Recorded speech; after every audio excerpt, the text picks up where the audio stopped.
जैसा कि आपको मालूम होगा कि मोहम्मद ईसा साहब के साहबजादे का उनकी शादी हो रही है, उनके लड़के की, उन्हीं की निस्बत से ये प्रोग्राम रखा गया है। आप लोग से गुजारिश है कि आए, इंशाअल्लाह दीन की मजलिस में बैठेंगे, ईमान ताज़ा होगा, दीन की बातें मालूम होगी। ख़ास तौर से मेरी एक गुजारिश ये है घर वालों से कि आपने बड़े अच्छे अंदाज में इस महफिल को सजाया है, इस महफिल को संवारा है, तो आप लोग भी गौर से सुने, इंशाअल्लाह फ़ायदा होगा।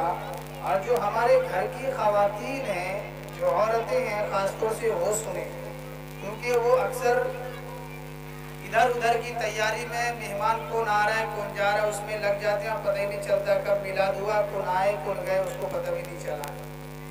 सब सुने।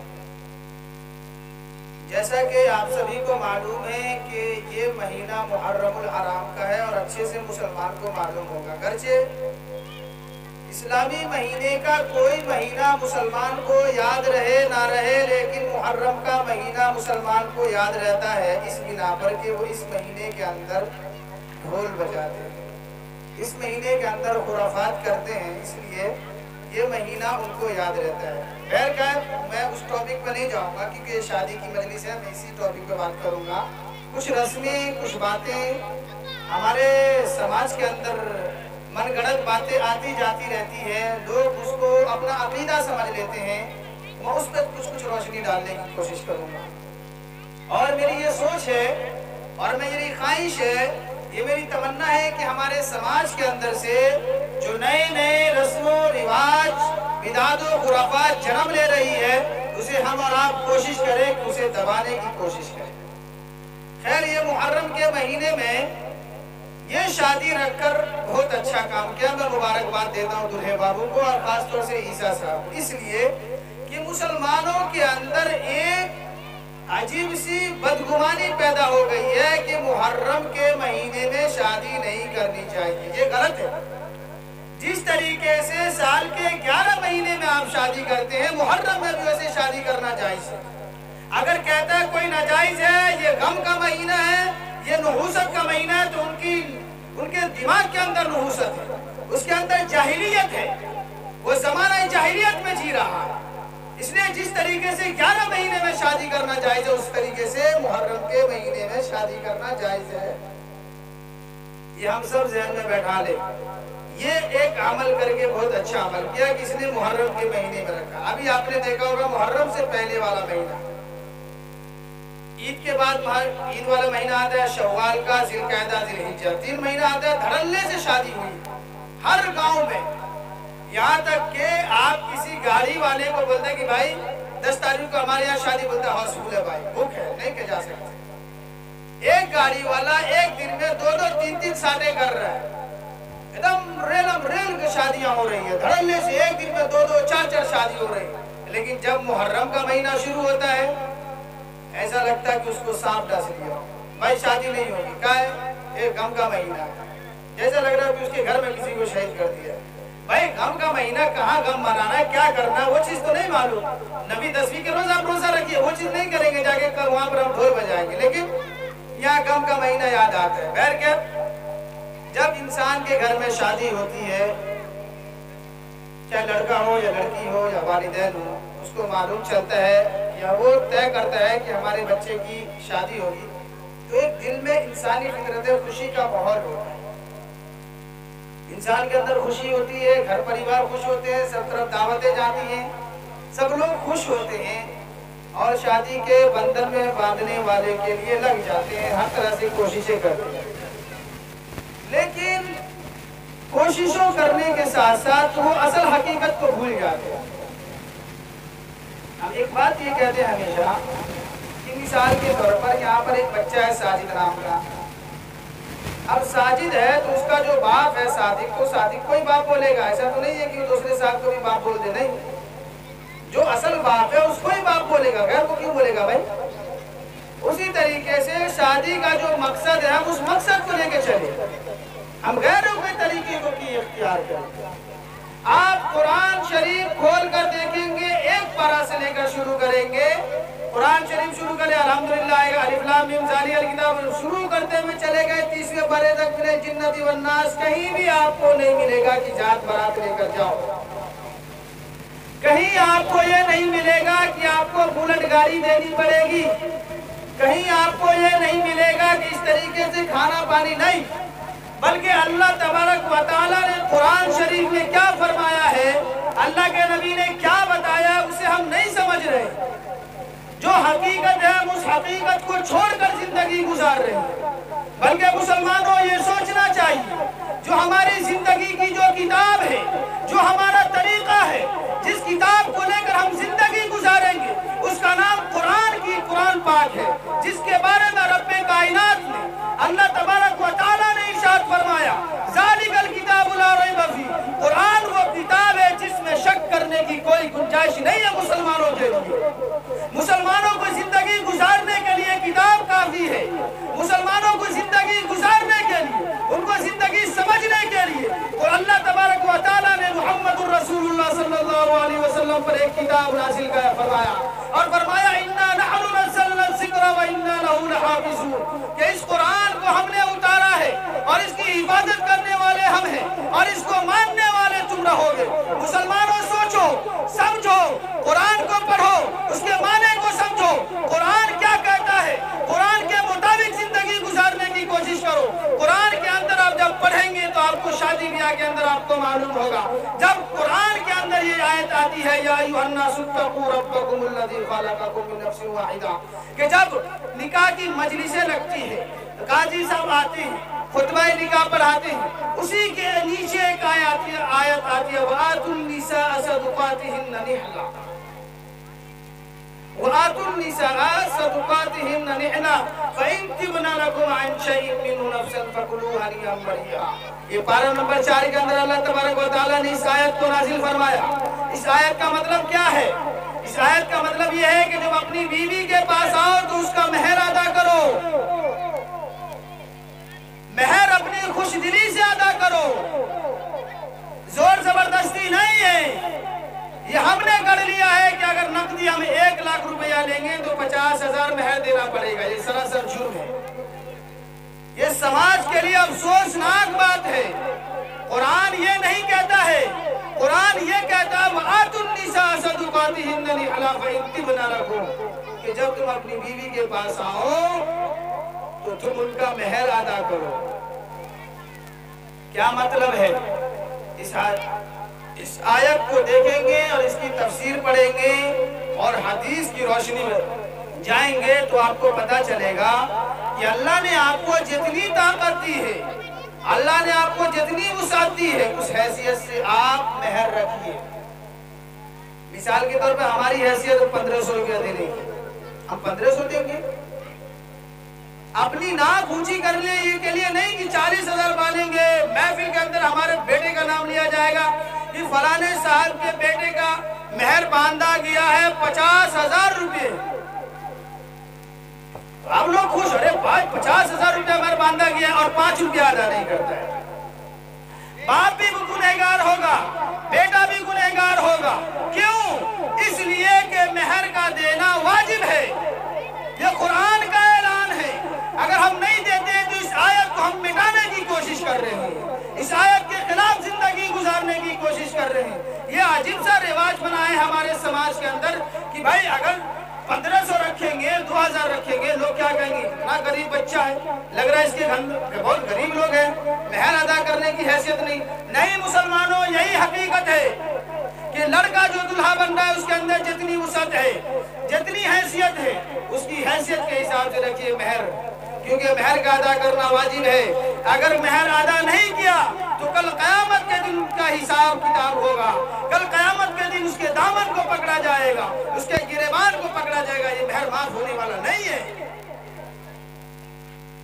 आज हमारे समाज के अंदर आप नजर उठाकर देखेंगे तो आपको पता चलेगा कि मुसलमानों की 80 साल, 60 साल, 70 साल, 80 साल गुजर जाती है, यहाँ तक कि बहुत से लोग दुनिया से भी गुजर गए, मेहर अदा नहीं की। अल्लाह उनकी मग़फ़िरत फरमाए। रहम करे ऐसी समाज पर, ऐसी कौम पर। आपको पूरे कुरान में कहीं नहीं मिलेगा कि आप बरात लेकर जाइए, गाना बजाइए, हल्दी लगाइए, लिफाफा बांटिए, नहीं, कहीं कुरान में ऐलान नहीं है।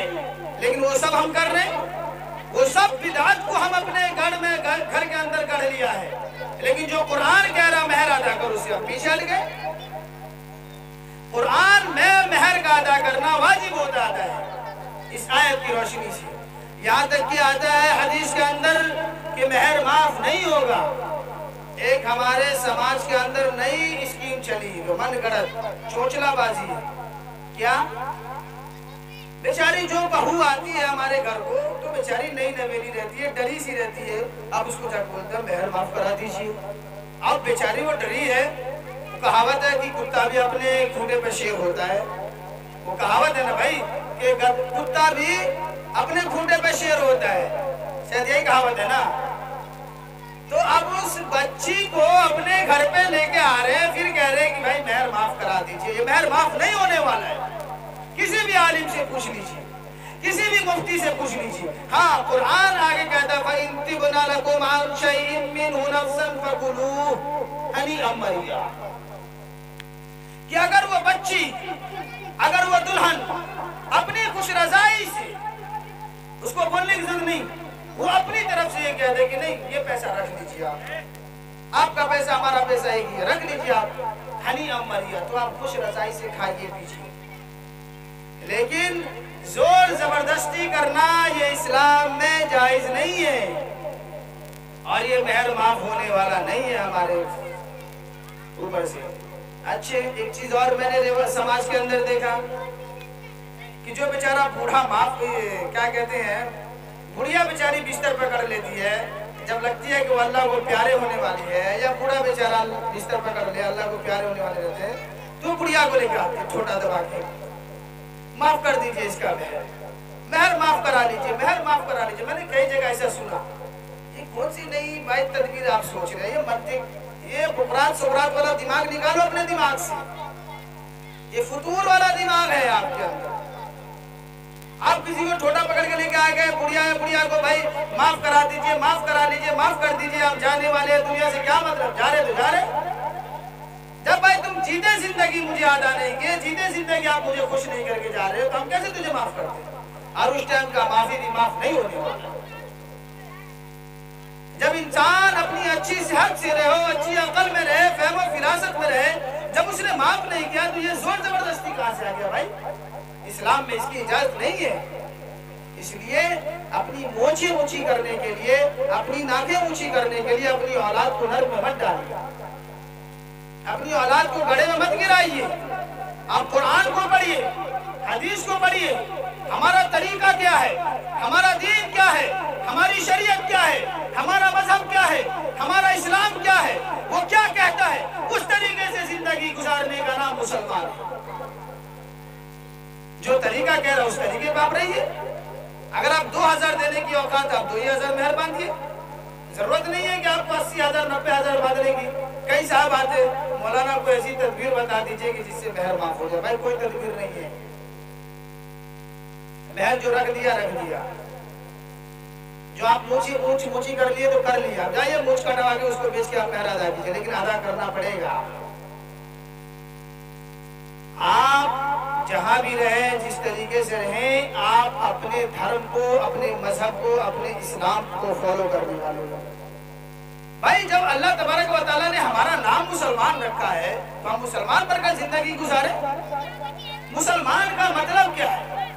मुसलमान के माने आते हैं फरमा बरदार, मुती, सर को झुकाने वाला, अल्लाह की बातों को मानने वाला, रसूलुल्लाह सल्लल्लाहु अलैहि वसल्लम की बातों को मानने वाला, वो है मुसलमान। खाओ पियो चल दो जुमा के दिन, वो नहीं मुसलमान। एक चीज ये। दूसरी चीज, हम अपने समाज के अंदर देखें, एक रस्म बड़ी तेजी से फैल रही है, गाना बजाना। शायद हमारी बात कुछ लोगों को बुरी लगती हो, कुछ लोगों को खराब भी लगता हो कि मैं मौलाना को बुला लिया, मौलाना हमारे खिलाफ एकदम सिक्के उछालने। नहीं मुसलमानों, मुझे आपसे दुश्मनी नहीं है, मुझे आपसे कोई गिला शिकवा नहीं है। आप मेरे बड़े भाई हैं, मैं आपका छोटा भाई हूँ, लेकिन जब समाज के अंदर कोई खुराफात देखता हूँ, समाज के अंदर कोई बुराइयां देखता हूँ, तो दिल में तकलीफ होती है कि मुसलमान किस तरीके से जिंदगी गुजार रहा है। कुरान और हदीस का मजाक उड़ा रहा है मुसलमान आजकल, और लोग बैठकर तमाशे देख रहे हैं। मैंने कुरान की एक आयत पढ़ी है, वो इसी जिम्न में पढ़ी है कि वमिनन नासी मन यश्तरी लावल हदीस लियुज़िल्ला अन सबीलिल्लाह बिगैरि इल्मिन व यत्तखिज़हा हुज़ुवा। हमें और आपको मैंने इस महीने की हकीकत को बताया। अब गाने बजाने की हकीकत को हमें समझना चाहिए। इसकी हकीकत क्या है? अल्लाह तबारक व तआला ने कुरान में फरमाया वमिनन नासी मन यश्तरी लावल हदीस, कि कुछ लोग ऐसे लोग हैं जो अल्लाह से गाफिल करने वाली बातों के खरीदार बनते हैं। मुसलमानों, गौर करने की बात है, कुरान की आयत 21वें पारे में है कि कुछ लोग ऐसे हैं जो अल्लाह से गाफिल करने वाली बातों के खरीदार बनते हैं। बिगैर इल्मी व यत्तखिज़हा हुज़ुवा, बेसमझे बूझे लोगों को अल्लाह के रास्ते से भटकाते हैं। व यत्तखिज़हा हुज़ुवा, और उसका मजाक उड़ाते हैं। ये कुरान अपनी जगह पर है, हम सब का ईमान है। ये गाना बजाना कहाँ से चला, इस चीज को हम समझे। हम लोग गाना बजता है, खूब डांस करते हैं, खूब दम, एक ड्रिंक मारे, एक खंबा मारे, 2 खंबा मारे, और जिसके घर में शादी हो तो खूब पिलाता है, पियो, नाचो, डांस करो। लेकिन मुसलमानों इस चीज को नहीं देखे कि ये चीज असल आई कहाँ से। हम पैदा हुए, आप पैदा हुए, कहाँ से पैदा हुए भाई? आसमान से नहीं गिरे ना, चांद से गिरे क्या? आसमान से गिरे, खुजूर से गिरे? नहीं, माँ की पेट से निकले। हमें और आपको हकीकत मालूम। ये गाना बजाना हो रहा है, इसकी क्या हकीकत है? कभी हमने सोचा है इसके बारे में? अगर आप सुनेंगे, कुरान की इस आयत को पढ़िए और इस हदीस की तशरीह को सुनिए, तो आपका दिल लरस जाएगा, दिल फट जाएगा, सीने से दिल निकल जाएगा कि क्या तारीख है इस गाने की। मुसलमानों में उस चीज को आपके सामने रखना चाहता हूँ। अल्लाह ने फरमाया वमिनन नासी मन यश्तरी लावल हदीस लियुज़िल्ला अन सबीलिल्लाहि बिगैरि इल्म व यत्तखिज़हा हुज़ुवा, कि कुछ लोगों में से कुछ लोग ऐसे होते हैं जो अल्लाह से गाफिल करने वाली बातों के खरीदार बनते हैं और बेसमझे बूझे लोगों को अल्लाह के रास्ते से भटकाते हैं और उसका मजाक उड़ाते हैं।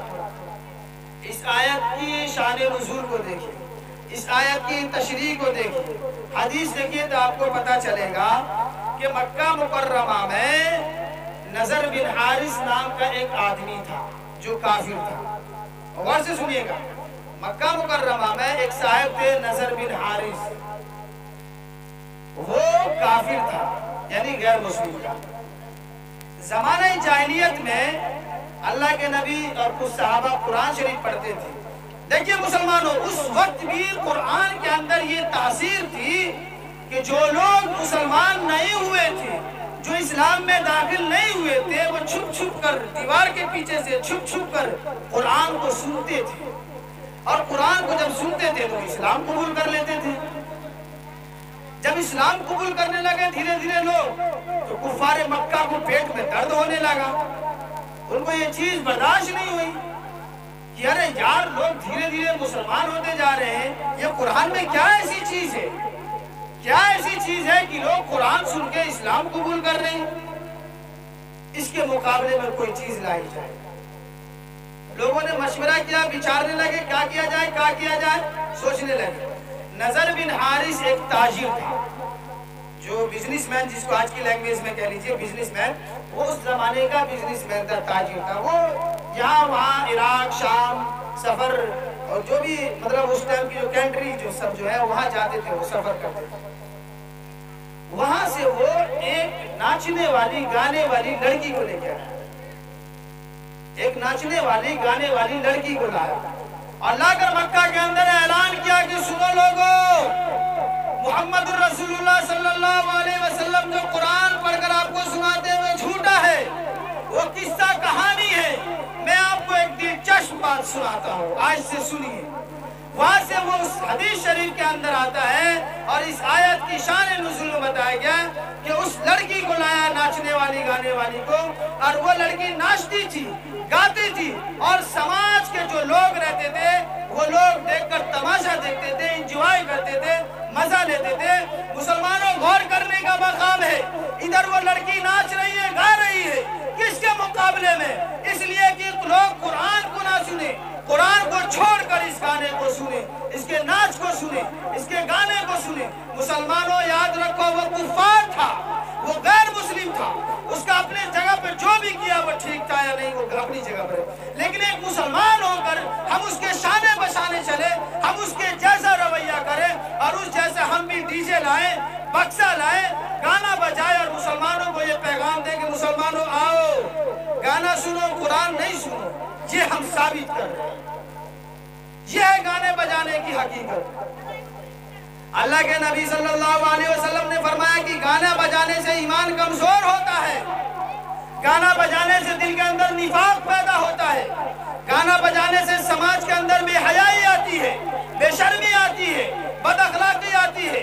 आपने देखा होगा अपने समाज के अंदर, अपने मुआशरे के अंदर, अपने गांव के अंदर, गांव के नौजवान लड़के पी खाकर डांस करते हैं, गाना गाते हैं, नाचते हैं डीजे पर, और हमारे समाज की बहन बेटियां, बहू, जो हमारी बेटियां हैं, जो हमारी बहू है, हमारी बहन है, उस नाच गाने को देखती है और उसका महफिल, उसकी मजलिस को गर्म करती है। मुसलमानों, हमारी गैरत मर गई है, हमारा ईमान खत्म होते जा रहा है कि हमारे घर की बच्ची, जवान लड़की इस तरीके की उस चीज की मजलिस को, महफिल को गर्म कर रही है। क्या हम इसको बर्दाश्त कर सकते हैं? कहाँ गया हमारा ईमान? आप सल्लल्लाहु अलैहि वसल्लम की हदीस को सुनो। आप सल्लल्लाहु अलैहि वसल्लम ने फरमाया कि एक जमाना ऐसा आएगा कि लोगों के चेहरे को मस्त कर दिया जाएगा, लोगों के चेहरे को बिगाड़ दिया जाएगा, लोगों के ऊपर आंधियां आएगी, तूफान आएगा, पत्थर की बारिश होगी। सहाबा रज़ियल्लाहु अन्हुम डर गए, या रसूलुल्लाह सल्लल्लाहु अलैहि वसल्लम, क्या ऐसा भी दौर आएगा? क्या ऐसा भी जमाना आएगा? आप सल्लल्लाहु अलैहि वसल्लम ने फरमाया, हाँ, ऐसा जमाना आएगा। सहाबा ने पूछा कब? आप सल्लल्लाहु अलैहि वसल्लम ने फरमाया, जब नाच गाना आम हो जाए, जब नाच गाने की महफिल को गर्म करने के लिए लड़कियों का इस्तेमाल किया जाए, समझ जाओ कि आप किसी मुसीबत के लिए तैयार हो। आज यही हो रहा हमारे समाज के अंदर, हमारे मुआशरे के अंदर। हमारे घर में शादी है, लगा दिए 4 को डीजे, अब उस पर हमारे गांव समाज का लड़का नाच रहा है, हमारे गांव समाज की लड़की देख रही है, मजे ले रही, एंजॉय कर रही। और जब वही लड़की किसी के साथ भाग गई तो नाक छुपाए फिरते हैं, भाई हमारी लड़की भाग गई किसी के साथ, या हमारी लड़की पर्दा नहीं करती। भाई बेपर्दगी आपने किया है, बेपर्दगी के असबाब आपने पैदा किए हैं। अल्लाह के नबी ने नहीं फरमाया कि इस तरीके से शादी करो। हजरत अब्दुर्रहमान बिन औफ अशराए मुबश्शरा में से एक सहाबी है, जिनको आप सल्लल्लाहु अलैहि वसल्लम ने जन्नत की खुशखबरी दुनिया में सुना थी। आप सल्लल्लाहु अलैहि वसल्लम के पास एक पर आए, कपड़े पे पीला निशान लगा, खुशबू लगाए। अब्दुर्रहमान, पीला निशान लगा, क्या बात है? क्या या रसूल अल्लाह, निकाह किया। देखिए नबी, सहाबा एक जरा भी थोड़ी भी तकलीफ नहीं, नाराजगी नहीं। क्या अब्दुर्रहमान शादी कर ली? जी, अल्लाह के नबी शादी कर लिया, कोई ढंडोरा पीटने की जरूरत नहीं, कोई जात बरात नहीं। कहा ठीक है, शादी कर लिया, वलीमा करो। मालूम चला कि आप शादी इस तरह से करो कि सादगी हो, वलीमा करना सुन्नत है। ये हमारे गांव में एक और रिवाज चल गया, क्या? शादी कल है, भोज आज खिलाएंगे। यार क्या है, आप 60,000, 70,000, 80,000 भोज पे कर दिए, एक पाए का आपको सवाब नहीं मिलेगा, कुछ सवाब नहीं मिलेगा आपको। क्यों? आप हदीस के मुखालिफ हैं, आप हदीस के खिलाफ आपने काम किया, आपको नहीं मिलेगा सवाब। सवाब कब मिलेगा? अल्लाह के नबी की हदीस को देखिए। अल्लाह के नबी सल्लल्लाहु अलैहि वसल्लम ने फरमाया, निकाह करो, निकाह के बाद वलीमा करो, जिसको हम भोज कहते हैं। ये भोज नहीं है, इसको वलीमा की शक्ल देने के हम इख्तियार करें। मैं इसलिए कहता हूँ कि यहाँ पर हमसे सब उम्र दराज बैठे हैं और सब लोग हैं कि इंशाअल्लाह अल्लाह ने चाहा तो हम सबको आज नकल औलादे होगी, और कुछ को है, तो हम इस तरीके में शादी करने की कोशिश करें। और इस तरीके से अपने समाज के अंदर से बुराइयां खत्म करें। भाई समाज के अंदर बुराइयां खत्म करने के लिए कोई फरिश्ते थोड़ी आएंगे, कोई नबी आने वाला नहीं है। इस समाज के अंदर से बुराई खत्म इस समाज के लोग करेंगे। इस समाज के अंदर से जो रस्म और रिवाज है उसको खत्म करना हमारी और आपकी जिम्मेदारी है। हर घर का फर्द ये समझ ले कि हमारे घर के अंदर जो खुराफात है उसको हम खत्म करेंगे, जो रस्म है रिवाज है उसको हम खत्म करेंगे, जो शादी का जो असल मकसद है उस मकसद पे हम काम करेंगे। ये 3 बातें थी। चौथी बातें वक्त चूंकि होने वाला है इसलिए एक और बात ये कह दूं। एक चीज और मैं अपने समाज के अंदर देखा बड़ी तेजी से फैल रहा है और ये लॉकडाउन के बाद देखा हूं। लॉकडाउन में कुछ परदेसी गांव आए। जिस तरीके से आपने सुना होगा कि अंग्रेज लोग हिंदुस्तान में आए, धीरे धीरे कब्जा कर रहे। लंबी हिस्ट्री है, 15 अगस्त में इंशाअल्लाह आप सुन लेंगे मदरसे में आकर बयान को। उसी तरीके से कुछ लोग लॉकडाउन के जमाने में गांव आए, वहां से कुछ गांव समाज के अंदर खराबियां आई है। इस चीज को मैं भी मानता हूँ, ये समाज के कुछ लोग भी मानते हैं, चाहे वो नशा का मामला हो या रस्म रिवाज का मामला। गांव लॉकडाउन के बाद बहुत बिगड़ा है। इस चीज को मैं यहाँ रहता हूँ और मैंने इस चीज को लोगों से हमारा लगाव है, एक दूसरे से बातचीत होती है तो पता चलता है। लोग अपने अपने बारे में अपनी औलाद के बारे में बताता है तो मालूम चलता है कि लॉकडाउन के बाद हमारे गाँव के अंदर बुराइयां बहुत ज्यादा आम होती जा रही है। बैर क्या उस मौके पे इंशाल्लाह फिर कभी मौका मिलेगा तो बात करेंगे। एक चीज जो शादी की मजलिस है उसी पे कह के बात खत्म करूं। एक चीज हमारी तेजी से बढ़ती आ रही है, क्या चीज? हल्दी का रस्म। भाई ज्यादा हल्दी है तो किसी मदरसे में दे दीजिए, बच्चा सब खा लेगा खाने में। भाई इतनी ज्यादा हल्दी की रस्म लगा दी है कि जो पिंडाल लगाया जाता है शादी से 1-2 दिन पहले वो पूरा का पूरा पीला, भगवा झंडा जिसको पूरा का पूरा पीला। जो हमारे घर की जो खवातीन है ऐसा लगती है कि पता नहीं कहां से हाजी साहब काजी साहब हाजियान का जान आ गए। वो पीला पीला कपड़ा, पजामा है तो साड़ी है तो सलवार है तो सूट है पहने हुए। अब बावला है यार, एकदम बेवकूफी है। अल्लाह ने अकल दिया है मुसलमानों, कुछ अपनी अकल का भी इस्तेमाल करो। क्या मतलब है? बारिश हो गई, सड़क पर पानी है, जाकर उठा के पी लो, वो भी तो पानी है भाई।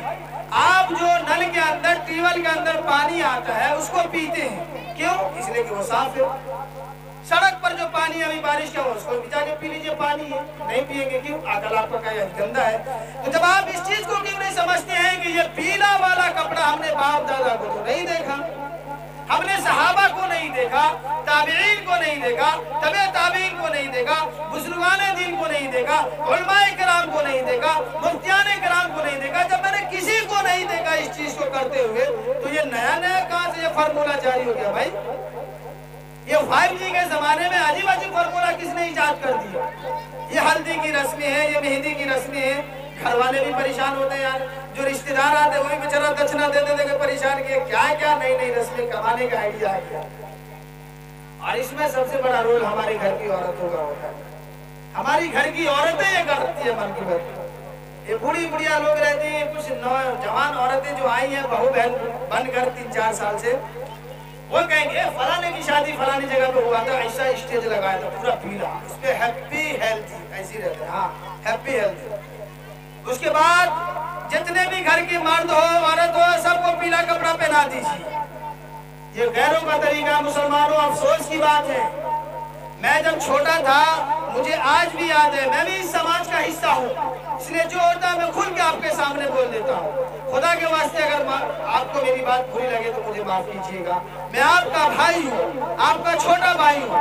मैं चाहता हूँ कि मोमिन हर मुसलमान जन्नती बने, हम सब जन्नत में साथ जाए। उसके लिए जरूरी है कि ये बिदअत और खुराफात को खत्म करके तब जाएंगे। जब सब अल्लाह के हुक्म की बात को मानने वाले बनेंगे तब जाएंगे इंशाअल्लाह। तो मैं ये कह रहा था कि ये हल्दी की रस्म, उसमें सब लोग को देखिए पीला पीला कपड़ा पहने हुए हैं, ले हल्दी दे हल्दी लगाए जा रहे हैं, एकदम पीला पीला पूरा घर को बना दिया है। ये सरासर जुर्म है, ये हमारा तरीका नहीं है, ये गैरों का तरीका है। मैं छोटा था, मुझे आज भी याद है कि हमारे गांव के दो चार घर है बाजू में, उसको मैंने देखा कि जब उसके घर के अंदर शादियां होती थी तो वो लोग जो हिंदू समाज के लोग होते हैं उसके अंदर ये धर्म है कि वो जितनी भी उसकी औरतें होती हैं वो सब के सब पीला कपड़ा पहनती है। तो ये तो गैरों का तरीका है मुसलमानों, ये हमारा तरीका नहीं है, हम क्यों अपना रहे हैं। फिर उसके आगे चलता है मेहंदी की रस्म। अब मेहंदी वाले दिन मेहंदी जैसा कपड़ा पहनेंगे, जैसा मेहंदी का कलर वैसा कपड़ा। ये नहीं आप कहां से खुराफात लाते हैं, ये क्यों नहीं समझते। मोटी मोटी चीज की भाई नमाज पढ़ो, नमाज नहीं पढ़ेंगे। अभी प्रोग्राम खत्म होगा, अल्लाह रहम करे, अक्सर मैंने देखा प्रोग्राम खत्म हुआ फिर गाना बजाना शुरू, प्रोग्राम खत्म हुआ फिर गीत गाने शुरू, प्रोग्राम खत्म हुआ फिर आपने हल्दी वाला रस्म। या आप दीन का मजाक उड़ा रहे, मेरा नहीं, मेरा कोई मजाक नहीं उड़ेगा। अल्लाह ने जो मुझे जो इज्जत दी है, जो अपनी इज्जत दी है, वो इज्जत रहेगी। मजाक आपने दीन का मजाक उड़ाया है, अल्लाह आपका मजाक उड़ाएगा। वमा करू वमा कर अल्लाह वल्लाहु खैरुल माकिरीन। मुसलमानों गौर करने का मकाम है। आज हम ये नई नई तरह की तदबीरें ला रहे हैं, इसको मिटाना होगा अपने समाज के अंदर से, अपने मुआशरे के अंदर से। हमारे घर का ये हाल हो गया है कि हमारे घर के अंदर जो बहू है, जो बहन है, जो बेटी है, महीनों महीना हो जाता है वो कभी खुदा के सामने सजदा नहीं करती, उसे तौफीक नहीं मिलता। और वो आएगा हल्दी वाला चोचला लेके कि हल्दी लगाई आज रस्म है, अब मेहंदी लगाई आज मेरी शादी वाला दिन। मेरी माँ और बहनों में आपसे मुखातब हूँ, मुझे कोई गिला शिकवा नहीं है, लेकिन इस्लाम का मजाक मत उड़ाओ। दीन के अंदर कोई नई चीज को मत पैदा करो। मुसलमानों याद रखो, हम जहां भी रहे, जिस तरीके से भी रहे, जिस जगह भी रहे, अपनी शनाख्त को बरकरार रखे, अपनी पहचान को बरकरार रखे। हम बता दें लोगों को कि हम मुसलमान हैं, हमारा धर्म इस्लाम है, हमारी शरीयत दीन है, हम इस्लाम पर अमल करेंगे। जिस तरीके से अल्लाह तबारक व तआला मोहम्मद रसूलुल्लाह सल्लल्लाहु अलैहि वसल्लम का जो तरीका है उस तरीके से अपनी जिंदगी गुजारने की कोशिश करें। इसमें हमारी भी नजात होगी, आपकी भी नजात होगी। हदीस पर अमल करेंगे, हमारी दुनिया भी बन जाएगी, हमारी आखिरत भी बन जाएगी। और कुरान और हदीस से अगर हम हटकर जिंदगी गुजारेंगे, हमारी दुनिया भी खराब होगी, बर्बाद होगी, और हमारी आखिरत भी खराब और बर्बाद होगी। ये चीज हम सबको समझना चाहिए कि आज न कल हम सबको मौत आनी है। कोई पहले जाता है, कोई बाद में जाता है। हम सबको खुदा के सामने चेहरा दिखाना है, खुदा के सामने हिसाब और किताब देना है। क्या हिसाब किताब देंगे भाई? यही हिसाब किताब देंगे कि हमने गैरों का तरीका इख्तियार किया है। अल्लाह के नबी की हदीस है, मन तशब्बह बिकौमिन फहुवा मिनहुम, कि जिसने जिस कौम की मुशाबिहत इख्तियार किया, क़यामत के दिन उसी कौम के साथ उसको खड़ा किया जाएगा। अल्लाह समद, जिसने जिस कौम की मुशाबिहत इख्तियार किया उस कौम के साथ उसको खड़ा किया जाएगा। कितनी बड़ी हदीस है। क्या आप मुसलमान हैं, लेकिन आप मुसलमान होकर जिंदगी हटकर काट रहे हैं, इस्लाम से हटकर, कुरान से हटकर, हदीस से हटकर। जिस कौम का आप तरीका इख्तियार कर रहे हैं, चाहे वो हिंदू हो, चाहे वो सिख हो, चाहे वो ईसाई हो, चाहे वो क्रिश्चियन हो, चाहे वो बुद्ध हो, जिस समाज का आप मुशाबिहत करेंगे उस समाज के साथ कोई आपको खड़ा किया जाएगा, मुसलमान के साथ नहीं। इसलिए मुसलमानों, वक्त है अभी भी। आपको मदारिस के जरिए से, मसाजिद के जरिए से, खानकाहों के जरिए से आपको पैगाम दिया जाता है कि खुदा के दरबार में आ जाओ, खुदा के सामने सजदा करने वाले बन जाओ, खुदा के बंदे बन जाओ। कब हम समझेंगे? कब हम समझेंगे? कोई फरिश्ता नहीं आने वाला है, कोई नबी नहीं आने वाला है। ये दीन जहाँ जो आना था आ गया। अब हमारा और आपका ये फरीजा और अंजाम है कि हम आगे पहुँचाए। हम अपने घर की औरतों को बताएं कि ये रस्म रिवाज ना करें, खुदा के वास्ते नमाज पढ़ें, नमाज पढ़िए, इंशाअल्लाह सबको सवाब मिलेगा, सब जन्नत में जाएंगे। इस तरीके वाला अमल करें। आप मर्द हैं तो आप अपने अंदर मर्दानियत पैदा कीजिए, अपने अंदर गैरत पैदा कीजिए, अपने ईमान को जगाइए। आप अकेले नमाज पढ़ने से आप नहीं जन्नती बनेंगे। एक औरत 4 मर्द को जहन्नम में लेके जाएगी। वक्त नहीं, इसलिए मैं अपनी बात ज्यादा नहीं खींचूंगा। तो इसलिए उसमें बाप भी आता है, बेटा भी आता है, भाई भी आता है, शौहर भी आता है, यानी चारों तरफ से गोल गोल घुमाया जाएगा आपको। कोई हाजी हो, नमाजी हो, परहेजगार हो, मुत्तकी हो, मुफ्ती हो, अगर उसकी घर की औरत जहन्नम में जा रही, कल क़यामत के दिन उसका दामन पकड़ लेगा। या अल्लाह या रहमान, ये नमाज पढ़ता था, ये इबादत करता था, ये तहज्जुद पढ़ता था, लेकिन मुझे कभी दावत नहीं दिया, इसलिए अपनी घर की औरतों को संवारो मुसलमानों। जिसके घर का माहौल दीनदार बन गया, खुदा की कसम उसका घर जन्नत बन जाएगा और वो समाज जन्नत बन जाएगा। घर का माहौल, ये समाज जो है ये घर से बनता है, घर के अफराद से ये समाज बनता है। अगर आपने घर के माहौल को अच्छा बना लिया, घर के अफराद को सींच लिया, संवार लिया, उसको दीन की तालीम दे दी, तो इंशाअल्लाह हमारा समाज सुधर जाएगा, हमारा समाज अच्छा बन जाएगा। आज हमारी नई नस्लों को देखिए कि वो औलाद अपने माँ बाप के कंट्रोल से बाहर हो गई। हमारी नई नस्लें अपनी औलाद अपने माँ बाप की एक बात भी नहीं मानता। रोजाना फोन आते, रोजाना गर्जियन आते, किस तरीके से मैं समझाऊं, किस तरीके से मैं अपनी बात को, अपने दर्द को आपके सामने रखूं। वक्त नहीं, इसलिए मैं अपनी बात यहीं पे खत्म करता हूँ। बस इतना कहते जाऊंगा कि खुदा के वास्ते मैं यही गुजारिश करूंगा कि आप अपने घर को बहुत बनाएं, अपने घर का माहौल अच्छा बना दो। बस हर एक अपनी जिम्मेदारी निभा ले। हमको समाज में फलाना क्या कर रहा है, वो डीजे बजा रहे तो भाई वो समझे उसका रमजान। फलाना क्या कर रहा है, भाड़ बजाए। भाई हम अपने घर को अच्छा बनाएंगे। बस हर फर्द ये समझ लें कि हम अपने घर को इंशाअल्लाह अच्छा बनाएंगे, ये समाज खुद अच्छा हो जाएगा। अल्लाह ताला इन चंद बातों पर अमल करने की तौफीक अता फरमाए। आमीन व आखिरु दावाना अल्हम्दुलिल्लाहि रब्बिल आलमीन। चूंकि अज़ान का वक्त हो गया, अज़ान होगी इंशाअल्लाह।